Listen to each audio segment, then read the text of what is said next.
Whoa! You're already there? Just think, several thousand years ago, man had already understood that time passed at a certain rate, but he thought it was all controlled by the gods.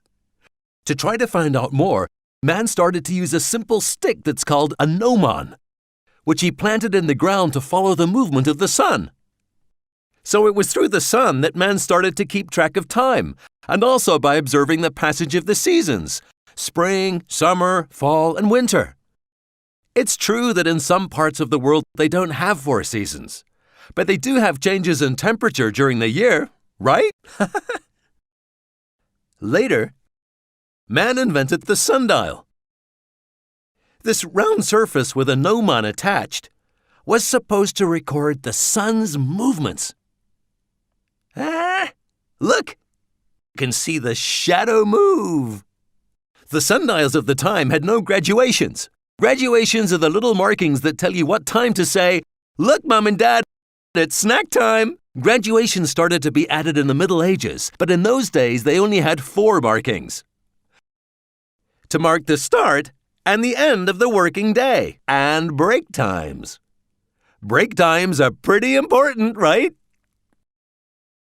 Sundials can tell us the time during the day. But what about at night? The sun doesn't shine at night.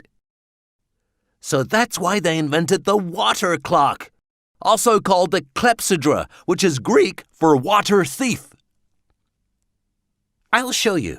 It's a big vase with a hole in the bottom that lets a thin trickle of water pass through. Inside the vase, horizontal and vertical lines let you see how much time has passed.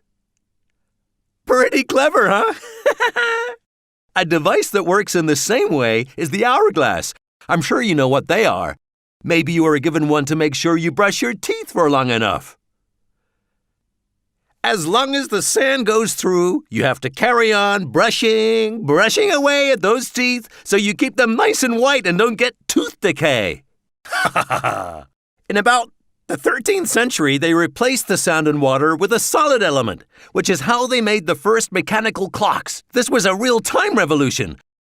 When you think that today we can calculate down to thousandths of a second, it's really amazing!